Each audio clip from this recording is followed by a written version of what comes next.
இந்த நாளை பொறுத்தவரை ஒவ்வொரு அனைத்து இந்திய அண்ணா திராவிட முன்னேற்ற கழக தொண்டர்களை பொறுத்தவரை ஒரு புனிதமான நாள். ஜனவரி 17 என்பது வரலாற்றிலே பொன்னெழுத்துக்கால் பதிக்கக்கூடிய ஒரு நன்னாள். அது மட்டுமல்ல, உலகம் முழுமையும் வாழுகின்ற தமிழர்கள் அத்தனை பேர் நெஞ்சங்களிலும் இதயங்களிலும் இன்றைக்கும் ஒரு மனித தெய்வமாக வாழ்ந்து கொண்டிருக்கிறவர் நம்முடைய பொன்மனச்செம்மல் புரட்சி தலைவர் எம்ஜிஆர். எத்தனையோ பேர் பிறக்கின்றார்கள், வாழ்கின்றார்கள், மறைகின்றார்கள். ஆனால் வரலாறு சில பேரோடு சென்று விடுகின்றது. ஆனால் திமுகவிலே மறைந்த தலைவர்களை நான் குறிப்பிட விரும்பவில்லை. திமுகவில் தலைவர்கள், சில தலைவர்கள் மறைந்து விட்டாலும் இன்றைக்கும் கூட போற்றப்படுவர்களாக இல்லை. ஆனால் இன்னும் 100 ஆண்டு இல்லை, 1000 ஆண்டுகள் ஆனாலும் சரி, ஒரு போற்றப்படக்கூடிய மாபெரும் தலைவர் என்று சொன்னால் நம்முடைய பொன்மனச்செம்மல் புரட்சி தலைவர் எம்ஜிஆர் அவர்கள் தான். அதாவது பாட்டிலே சொல்வார், வாழ்ந்தவர் கோடி மறைந்தவர் கோடி, மக்களின் மனதிலே நிற்பவர் யார் யார் என்றால் நம்முடைய பொன்மனச்செம்மல் புரட்சி தலைவர் எம்ஜிஆர். புரட்சி தலைவர் எம்ஜிஆர் அவர்கள் ஒரு சகாப்தம். அவரை பொறுத்தவரையில் ஒரு திரைப்படத்திலே கூட சொல்வார், எனக்கு தெரிந்து நான் ஒரு போரிடுவது என்று சொன்னால் ஒரு சமமான எதிரியோடு தான் நான் நிச்சயமாக போராட முடியும். ஆனால் அப்படி வாழ்நாளிலே ஒரு சமமான எதிரியை யாருமே கிடையாத ஒரு வரலாற்றை உருவாக்கியவர் புரட்சி தலைவர் எம்ஜிஆர் அவர்கள். அதனால தான் திமுகவை 13 வருஷம் வனவாசத்துக்கு அமைச்சார். புரட்சி தலைவர் எம்ஜிஆர் இந்த திமுக இருந்த காலகட்டத்தில் தான் திரு மு கருணாநிதி அவர்கள் அமைச்சராக இருந்தார், அதே போன்று முதலமைச்சராக இருந்தார். புரட்சி தலைவர் வெளியேறிய பிறகு அமைச்சராகவும் இல்லை, முதலமைச்சராகவும் இல்லை. மறைந்த பிறகுதான் 89 முதலமைச்சர் ஆனார் திரு மு கருணாநிதி. அப்படி ஒரு குடும்ப ஆதிக்கத்தினுடைய பிடியிலிருந்து தீய சக்தியாக இருக்கின்ற அந்த குடும்பத்தினுடைய பிடியிலிருந்து தமிழகம் விடுபட வேண்டும் என்ற வகையில் அனைத்து இந்திய அண்ணா திராவிட முன்னேற்ற கழகத்தை 72 ஆரம்பித்து 77 ஆட்சியை பிடித்து 80 ஆட்சியை பிடித்து 84 ஆட்சியை பிடித்து 11 வருடம் முதலமைச்சராக இருந்து தமிழ்நாட்டிற்கு எண்ணற்ற திட்டங்களை கொண்டு வந்தவர் புரட்சி தலைவர் எம்ஜிஆர் அவர்கள். அவருடைய திரைப்பட பாடல்கள் இன்னைக்கு எத்தனையோ பாடல்கள் வரலாம். அதெல்லாம் காலப்போக்கில் அந்த நேரம் சீசனல் சாங் என்று சொல்லக்கூடிய அந்த நேரம் மட்டும்தான் அது கேட்க முடியும். ஆனால் இன்னைக்கோ பட்டி தொட்டியெல்லாம் டீ கடை முதல் கொண்டு ஒலிக்கின்ற பாடல்கள் சொன்னால் புரட்சி தலைவர் எம்ஜிஆர் பாடல்கள் மட்டும்தான் ஒலித்து கொண்டிருக்கிறது. அங்கே சிரிப்பவர்கள் சிரிக்கட்டும், அது ஆனந்த சிரிப்பு. இங்கே நீ சிரிக்கும் பொன் சிரிப்போ ஆனந்த சிரிப்பு. நல்ல தீர்ப்பை உலகம் சொல்லும் நாள் வரும்போது அங்கே சிரிப்பவர் யார் யார் தெரியும். அப்போது தோட்டம் காக்க போட்ட வேலி பயிரை தின்பதோ, அதை கேள்வி கேட்க ஆள் இல்லாமல் பார்த்து நிற்பதோ. நான் ஒரு கை பார்க்கிறேன், நேரம் வரும் கேட்கிறேன், பூனையல்ல புலிதான் என்று போக போக காட்டுகிறேன். எங்க இந்த வரிகள் சொல்லுங்க பார்க்கலாம். நீங்களா மாதிரி இந்த பாடல்ல ஒரு விசேஷம் என்னன்னா, தலைவர் எவ்வளவு ராஜதந்திரிப்பர். ரிஷாகரன் படத்தில் இந்த பாட்டு புரட்சி தலைவருக்காக எழுதப்பட்டு அதை திரு மு கருணாநிதியிட்டே போட்டு காமிக்கிறார். இந்த பாட்டு எப்படி இருக்குன்னு. ஆனா கருணாநிதி நினைச்சுதான் பாட்டை எழுதுது. தலைவரை பொறுத்தவரை கருணாநிதி பேஸ் நல்லா இருக்குனாரு. எப்படிப்பட்ட ராஜதந்திரிப்பாரு. உனக்கு தான் இருக்கு 72 ஆப்பு அப்படின்னு சொல்லிட்டு அந்த பாட்டை அன்னைக்கே போட்டு காட்டி ஒரு பெரிய அளவுக்கு பார்த்தீங்கன்னா ஒரு ராஜதந்திரியாக, ஒரு சிறந்த ஒரு நிர்வாகியாக, திரைப்படத்தில் பார்த்தீங்கன்னா சமூக மேம்பாடு அடைய வேண்டும் என்பதற்காக நல்ல ஒழுக்கங்களை எல்லாம் கற்றுக் கொடுத்த வள்ளல். 8வது வள்ளலை தாண்டி தலைவர் வீட்டுக்கு போனா நம்பி போகலாம். போயிட்டு அவர் வீட்டுக்கு போறதுக்குள்ள அவங்க வீட்டில் வந்து உலக ஆகிட்டு இருக்கும், சாப்பாடு ஆகிட்டு இருக்கும். அந்த அளவுக்கு நாடி வருவர்கள், தேடி வருபவர்கள் யார் பார்த்தாலும் தலைவரை புரட்சி தலைவரை பொறுத்தவரை அள்ளி அள்ளி கொடுத்த சிவந்த கரத்திற்கு சொந்தக்காரர் செம்மல் புரட்சி தலைவர் எம்ஜிஆர் அவர்கள். நான் இப்படியெல்லாம் சொல்லின்னு போனோம்னா கிட்டத்தட்ட வந்து இன்னைக்கு சாயந்தரம் மறுநாள் காலை வரல நீங்க வந்து பார்த்தீங்கன்னா நீங்க கேட்டுக்கிட்டே இருக்கணும். நீங்க அதனால இன்னைக்கு அந்த 108வது பிறந்த தின விழா என்று பிறந்த தின விழா தமிழ்நாடு முழுவதும் அனைத்து இந்திய அண்ணா திராவிட முன்னேற்ற கழகத்தின் சார்பிலே நம்முடைய கழகத்துடைய பொதுச் செயலாளருடைய உத்தரவின் பேரில் இன்றைக்கு சீரும் சிறப்புமாக ஒரு எழுச்சியாக ஒரு பொதுக்கூட்டங்கள், நலத்திட்ட உதவிகள், அதே போன்று அங்கங்கே அன்னதானம் வழங்குதல், இலவச சீருடை வழங்குதல், இது போன்ற எண்ணற்ற அதிமுகவை பொறுத்தவரை இது ஏழைகள். அதிமுகவை பொறுத்தவரை இது ஏழைகளுடைய கட்சி. இது அதிமுகவை பொறுத்தவரை பணக்கார கட்சி கிடையாது, ஏழைகளுடைய கட்சி. அதை ஏழைகள் ஏற்றம் பெற வேண்டும். அண்ணா சொன்னது போல ஏழையின் சிரிப்பிலே இறைவனை காண்போம் என்கின்ற அந்த லட்சியத்தை தாங்கி ஆட்சி செய்தவர். அப்படி பொன்மனச்செம்மல் புரட்சி தலைவர் அவர்கள் அண்ணாவினுடைய ஆட்சி செய்து அவர் இல்லை என்றாலும் கூட அம்மா அவர்கள் இந்த இயக்கத்தை கட்டி காத்து இன்றைக்கு ஒரு பெரிய அளவுக்கு ஒரு மாபெரும் இயக்கமாக உருவாக்கி காட்டினார்கள். அம்மா அவர்களுக்கு கழக பொதுச் தலைமையில் இன்றைக்கு வெற்றி நடை கழகத்தை போட்டுக் கொண்டிருக்கின்றது. அந்த வகையிலே பார்த்தீங்கன்னா இன்னைக்கு வந்து எல்லா வகையிலும் பார்த்தீங்கன்னா ஒரு சிறப்பு பெற்ற ஒரு மாமனிதர் அவருடைய அந்த பிறந்த தின விழா இன்றைக்கு தமிழ்நாடு முழுவதும் கொண்டாடப்படுகின்ற ஒரு நிலையில் நம்முடைய இதய புரட்சி தலைவர் எம்ஜிஆர் மாளிகையில் இன்றைக்கு கழகத்துடைய பொதுச் செயலாளர் அவருடைய தலைமையிலே இன்றைக்கு பொன்மனச்செம்மல் புரட்சி தலைவருடைய திருவுருவ சிலைக்கு மாலை அணிவிக்கப்பட்டு இதய புரட்சி தலைவர் அம்மா திருவுருவ சிலைக்கு மாலை அணிவிக்கப்பட்டு கழக கொடியேற்றி இனிப்புகள் வழங்கி அது மட்டுமல்ல எம்ஜிஆர் மன்றத்தின் சார்பில் அனைத்து எம்ஜிஆர் மன்றத்தின் சார்பில் 108 கிலோ கேக், அந்த கேக் எல்லாம் வெட்டி இன்றைக்கு வந்து மக்களுக்கு அளித்து இலவச சீருடைய வந்து வேட்டி சிலை அளித்து இன்றைக்கு எம்ஜிஆர் மாளிகையில் இன்றைக்கு வந்து ஒரு எழுச்சியோடு கொண்டாடப்பட்டு எங்களுடைய தலைவர் புரட்சி தலைவர் எம்ஜிஆர் அவர்களுடைய அந்த புகழ் என்பது எந்த கொம்பன் நினைத்தாலும் அழிக்க முடியாத ஒரு மாபெரும் புகழுக்கு சொந்தக்காரர் நம்முடைய இதய புரட்சி தலைவர் எம்ஜிஆர் என்பதை இந்த நேரத்தில் நான் சொல்லிக்கொள்ள பெருமையோடு சுபாஷ்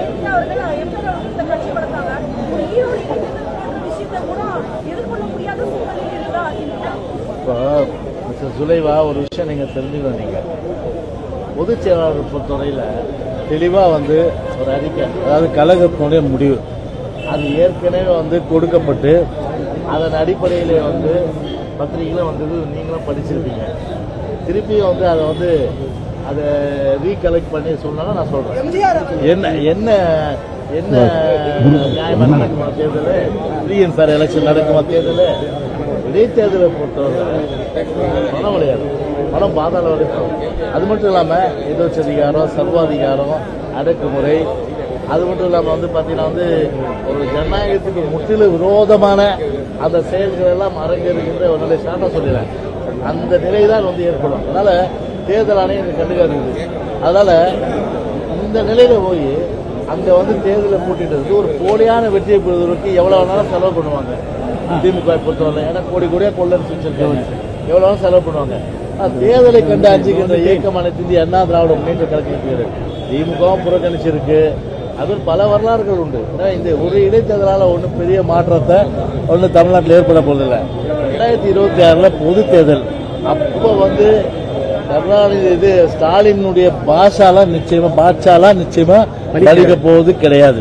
அதனால வந்து 2026 மக்கள் அவ்வளவு கடும் கோபத்தில் இருக்கின்ற சூழ்நிலையில இன்னைக்கு விலைவாசி, சட்ட ஒழுங்கு சீர்கேடு, மெத்தபெட்டமீன், அதே போல வந்து பாலியல் கூட்டு பலாத்காரங்கள், அதே போன்ற வந்து பல்வேறு விலைவாசி உயர்வு, வீட்டு வரி உயர்வு, சொத்து வரி உயர்வு, மின்சார கட்டண உயர்வு, 3 தடவை உயர்வு, 2 தடவை வந்து தேர்தல் வாக்கு நிறைவேற்றாத அடிக்கிறே போகலாம். இவ்வளோ வந்து இருக்கிற சூழ்நிலை அப்படியே மக்களுடைய அந்த நெஞ்ச கொதித்து போயிருக்கு. இன்னைக்கு எப்படா பொது தேர்தல் வரும், இன்னைக்கு திமுக முடிவு கட்டலான்ற அடிப்படையில் தான் இன்னைக்கு அவங்க தமிழ்நாட்டுடைய மக்களுடைய ஒட்டுமொத்த நிலைமை இருந்து அனைத்து இந்திய அண்ணா திராவிட முன்னேற்ற கழகத்தை அரிய நிலையிட்டதற்கு மக்கள் தயாராகிவிட்டார்கள்.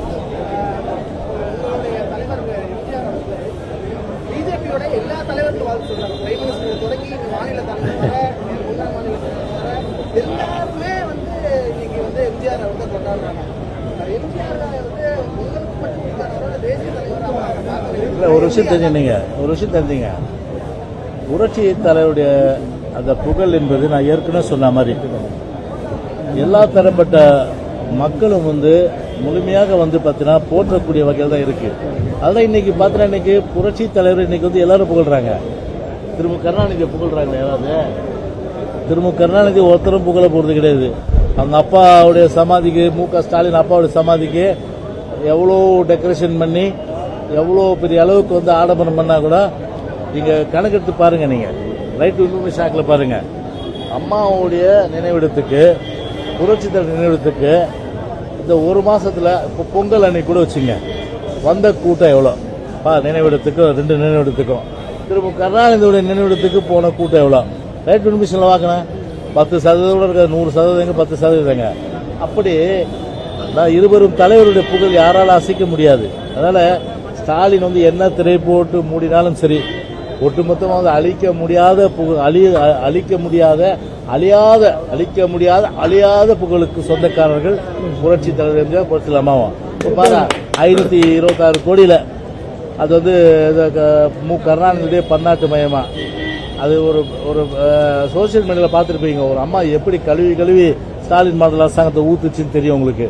கக்குசுக்கு கூட பார்த்தீங்கன்னா கருணாநிதி பேர் வைப்பாங்க. அவங்க அந்த அளவுக்கு கீழ்த்தரமான சொல்லிட்டு அவங்க சொல்றாங்க. அவங்க அப்படி அதுக்கெல்லாம் 526 கோடி ரூபாய் பணம் இருக்கு. பொங்கல் பரிசு அம்மாவோட இடத்துல அந்த எடப்பாடி 2000 ரூபாய் கொடுத்தாரு. அது 5000 ரூபாய் நீங்க கேட்டீங்க. சார் 5000 ரூபாய் கொடுங்க, முடியல. 2500 ரூபாய் கொடுத்துட்டு போலாம்ல, அதுவும் கொடுக்கல. சரி 1000 ரூபாய் கொடுக்கலன்னா ஒன்றும் இல்லை. பட்ட நாமம் இன்னைக்கு தமிழ்நாட்டு மக்களும் சரி ஜாதி மத இன மொழி கடந்து பொங்கல் பண்ணி கொண்டாடுற அத்தனை பேருடைய வைத்தறிச்சலுக்கு உண்டானதான் இந்த ஆளும் ஸ்டாலின் மன்னன் அரசாங்கம். அப்படி 1 ரூபாய் கூட கொடுக்காம வஞ்சித்து இருக்கின்ற ஒரு நிலை தான் இன்னைக்கு. குருமூர்த்தி பாஜகவும் அதிமுகவும் சேரணும், வரும் தேர்தலில் அது செஞ்சே ஆகணும் அப்படின்னு என்ன செய்ய போறோம்ன்றது தெரியல. நான் என்ன சொல்றேன், எடப்பாடிக்கு அரசியல் நோக்கு இல்ல அப்படின்றது நான் சொல்றேன். ஏற்கனவே அவர் என்கிட்ட வாங்கி கட்டிட்டார் நிறைய தடவை. வாங்கி கட்டிக்க அது அந்த அந்த நிலைமைக்கு அவர் ஆளாகக்கூடாதுன்னு தான் நான் இருக்கிறேன். புரியுதுங்களா? அதனால வாயை அடைக்க வச்சுருங்க, உங்க வேலையை பாருங்க நீங்க. புரியுதுங்களா? அதனால ஒரு முடிவு கட்சியால எடுக்கப்பட்ட முடிவு. அந்த முடிவு பார்த்தீங்கன்னா ஒரு எந்த நிலையிலும் சரி சட்டமன்ற தேர்தல் வருங்காலத்தில் கூட பிஜேபியோட கூட்டணி இல்லைன்ற ஒரு முடிவுக்கு கட்சி வந்துட்ட பிறகு திருப்பி என்ன இவர் பேச வேண்டிய அவசியமே கிடையாது.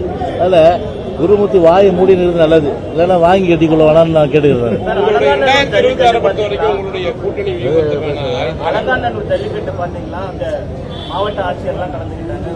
எல்லாம் அதிமுக தொண்டர்கள் ஜல்லிக்கட்டு காளைகள் தான். காங்கையின் காளைகள் எல்லாமே எப்படி அந்த வீரத்தோட இருக்கிறவங்க என்னன்னா ஒரு பெரிய அளவுக்கு ஒரு ஜல்லிக்கட்டு காளைகள் பொதுவா அந்த பொங்கல் பண்டிகை முன்னிட்டு ஒரு ட்ரெண்ட் ஆகும். ஆனா இன்னைக்கு ஒரு தேவையில்லாம ஒரு விஷயம் ட்ரெண்ட் ஆகிட்டு தான் இன்னைக்கு வருத்தப்படக்கூடிய ஒரு விஷயம். அதுவும் பாத்தீங்கன்னா ஒரு IAS இந்திய ஆட்சிப்பணி அதிகாரி, அந்த ஆட்சிப்பணி அதிகாரி ஒரு நிக்கிற நிலைமையும் ஒரு ஸ்டாலினுடைய அருமை மைந்தனாக இருக்கின்ற உதயநிதி, அவருடைய அருமை மைந்தனாக இருக்கின்ற இன்பநிதி, அந்த அருமை மைந்தன் ஸ்டாலினும் உதயநிதி இன்பநிதியும் 2 பேரும் அவங்களோட இருக்க ஃப்ரெண்ட்ஸும் உட்கார்ன்றதுக்காக இப்படி கலெக்டரை நிற்க வைக்கிறது நியாயமா? இந்த மாதிரி சங்கீதா கலெக்டரை பொறுத்தவரை பேட்டி கொடுத்தாங்க. அவங்க என்ன எதிர்த்தா கொடுப்பாங்க சொல்லுங்க? ஏற்று கொடுத்தா அடுத்தது பார்த்தா அந்த இது ட்ரெஷரி டிபார்ட்மெண்ட்ல தான் இருப்பாங்க. அவங்க இதுல ஆர்ச்சி டிபார்ட்மெண்ட் ஒன்று இருக்கு இல்லையா, கலெக்டர் தூக்கிடுவாங்க. அதுல தான் தூக்கி போடுவாங்க அவங்க. அதனால அந்த அம்மா உள்ள தெரியும், அதை மனசை பிடிக்கிட்டு அவங்க வெளில பேட்டி கொடுத்தாங்க. அது வேற விஷயம். அதனால அதெல்லாம் உண்மை கிடையாது. தமிழ்நாட்டை பொறுத்தவரை உலகம் முழுவதும் பார்த்தாங்க எந்த லெவலுக்கு ஒரு இடியமீனுடைய ஒரு மன்னராட்சியினுடைய சர்வாதிகாரம், இடியமீனுடைய மன்னராட்சியுடைய சர்வாதிகாரம் தலை தூக்கி இருக்கு எல்லா இடங்கள்ன்றதுக்கு அது ஒரு சாட்சி. இது அந்த ஜல்லிக்கட்டும் ஒரு சாட்சி அது. ஏன்னா ஆட்சி பணிக்கல்ல. ரெண்டாவது பார்த்தீங்கன்னா ஒரு அமைச்சர், இந்த அமைச்சர் என்னும்போது அதுக்குன்னு ஒரு கண்ணியம் இருக்கு, மரபு இருக்கு, மாண்புகள் இருக்கு. அந்த மாண்புகளை வந்து பார்த்தீங்கன்னா ஒரு ஒரு கான்ஸ்டியூஷனலாக வந்து அவர் பதவி வைக்கிறார், துணை முதல்வர், அவருக்கு சால்வ் அணிக்குவீங்க. ஆனால் இன்பநிதிக்கு சால்வ் அணிக்க வேண்டிய அவசியம். இன்பநிதிக்கு சால்வ் அணிக்க வேண்டிய உண்மையிலே சொல்ற கேமரா மட்டும் அங்கெல்லாம் இன்பநிதி காலில் கூட விழுந்துருப்பா போல. யாரு? மூர்த்தி. ரெண்டாவது, எவ்வளவு பெரிய அளவுக்கு ஒரு அறிவியலியா, அதாவது அறிவியலாதவர்களாம் இன்னைக்கு இந்த ஸ்டாலின் மாடல் அரசாங்கத்தில் அமைச்சரா இருக்காங்கன்னா ஒரு நிருபர் புத்திசாலித்தனமா கேட்கிறாரு. 9ஆம் தேதி வந்து ஒரு நிகழ்ச்சி இருக்குங்க, அதை நடத்துறதுக்கு அனுமதி பண்ணுங்கன்னா, இப்போ இதே நான் அமைச்சர் அது என்ன கேட்டால் என்ன சொல்வேன்? இந்த நிகழ்ச்சி குறித்து அரசுடைய கவனம் போது முதலமைச்சருடைய கவனத்துக்கு கொண்டு போவேன். நான் கொண்டு போவேன். ஏன்னா அமைச்சர் வந்து கலெக்டிவ் ரெஸ்பான்சிபிலிட்டி, கேபினெட், அரசாங்கம். இவர் சொல்றாரு மாவட்ட ஆட்சித்தலைவர், அவர்கிட்ட நாங்கள் ரெப்ரசன்டேஷன் கொடுத்துட்டோம், அவங்க வந்து அரசின் கவனத்துக்கு கொண்டு வருவாங்க. அப்ப நீ யாரு? நீங்க யாரு கேட்கறது? நான் அப்போ எந்த அளவுக்கு வந்து பார்த்தீங்கன்னா ஒரு எத்திக்ஸ், அதே போல வந்து ஒரு அமைச்சர் என்ற அந்த இது என்ன அது கூட உணராம இப்படிப்பட்டவர்களாம் வந்து ஒரு ஒரு அறிவு இல்லாத ஒரு சூழ்நிலை இன்றைக்கு தமிழ்நாட்டை சேர்ந்த அமைச்சர்கள் இன்றைக்கு அமைச்சராக இருக்கிறதா இன்றைக்கு மிகவும் வேதனைக்கும் ஒரு வருத்தத்துக்குரிய ஒரு விஷயமா நிச்சயமா நான் வந்து கருதுறேன். 2026 உங்களுடைய தேர்தல் எப்படின்னா எல்லாமே கூட்டணியில் மாற்றங்கள்லாம் வரலாம்னு சொல்லுங்க. உங்களுடைய வீகம் அதுக்குண்டான ஆயத்த பணிகள் தொடங்கிடுங்க. இப்போ எங்க ஆட்சியில் நிறைய அம்மா வந்து செஞ்சிருக்காங்க, பொதுச்செயலாளர் எடப்பாடி செஞ்சிருக்காரு, தலைவர் நிறைய எம்ஜிஆர் புதுத்தில் எம்ஜிஆர் செஞ்சிருக்காரு. இதெல்லாம் மக்கள் மத்தியில் எடுத்து சொல்லுவோம். அது மட்டும் இல்லாமல் இன்னைக்கு என்ன நடக்குது? இன்னைக்கு தேனுபால் ஆறு ஓடுதா இருக்கு நாட்டில்? இன்னைக்கு தேனுபால் ஆறு ஓடுதா? பாதுகாப்பு இல்லை, மெத்தமெட்டல். அது மட்டும் இல்லாமல் இன்னைக்கு பார்த்தா மோசமான அளவுக்கு ஒரு நிர்வாகம். இன்னைக்கு வந்து அரசு ஊழியர்லேருந்து, ஆசிரியர்லேருந்து, மாணவர்லேருந்து, மீனவர்லேருந்து, இன்னைக்கு வந்து கூட்டு பாலியல் பலாத்கார பிரச்சனைலேருந்து, இன்னைக்கு விலைவாசி உயர்லேருந்து எல்லா பிரச்சனைகளும் மக்கள் இன்னைக்கு வந்து கஷ்டப்பட்டு இருக்காங்கன்னும் போது கண்டிப்பாக மக்கள் உணர்ந்துருக்காங்க. அதை கண்டிப்பாக எடுத்து சொல்லுவோம். ஆனால் அந்த மாதிரி வந்து பல விஷயங்கள் இன்னைக்கு மக்கள் உணர்ந்த நிலையில் கண்டிப்பாக மக்களை பொறுத்தவரை ஒரு மாற்றத்தை 2026 ஒரு மாற்றத்தை எதிர்பார்க்கிறாங்க. திமுக ஒழிஞ்சு 2026 அதிமுக ஆட்சி மலரும். அதுதான் திமுக பொறுத்தவரை சொல்றேன். ஒரு ஒரு ஒரு பச்சுவந்தி, நிறம் மாறுவது, ஒரு டபுள் கேம், அதே போன்று அந்தர் பல்ட்டி, இது ஒட்டுமொத்தமாக சொந்தக்காரங்க பார்த்தா திமுக தான். நீங்கள் ஒன்று தெரிஞ்சுங்க, பாண்டிச்சேரியில் ஒரு நம்பிக்கை இல்லா தீர்மானம் ஸ்பீக்கர் மேலே கொண்டு வராங்க. அந்த ஸ்பீக்கர் மேலே கொண்டு வர தீர்மானத்துக்கு அது பிஜேபி யாரு? அந்த ஸ்பீக்கர். அந்த தீர்மானத்துக்கு வந்து திமுக வந்து ஆதரவு அளிச்சு நீக்கிறதுக்கு உண்டான அது ஆதரவு அளிக்கணுமா இல்லையா? இதான நியாயம். அது சுயேட்சை எம்எல்ஏ 2 பேர் வந்து ஆதரவு அளிக்கிறாங்க. சுயேட்சை எம்எல்ஏ 2 பேர் ஆதரவு அளிக்கிறாங்க. காங்கிரஸ் வந்து இது திமுக எம்எல்ஏஸ் ஒருத்தர் கூட வந்து அதுக்கு ஆதரவு அளிக்கல. அதுக்கு வந்து பத்திரம் ஆமோதிக்கிறாங்க. அதுக்கு வந்து பத்திரம் அந்த நம்பிக்கையில்லா தீர்மானத்தை எதிர்க்கிறாங்க. அப்ப யாரு கள்ள கூட்டணி?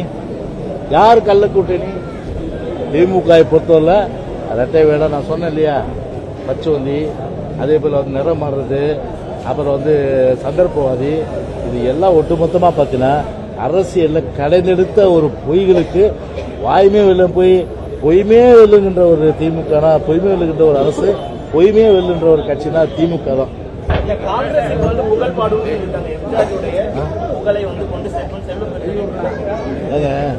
அதான் நான் ஏற்கனவே நான் சொல்லியிருக்கேன். எங்களுடைய தலைவர் பெயரை வந்து உச்சரிக்காம உலக அரசியலும் கிடையாது, தமிழ்நாடு அரசியலும் கிடையாது. ஓகேவா?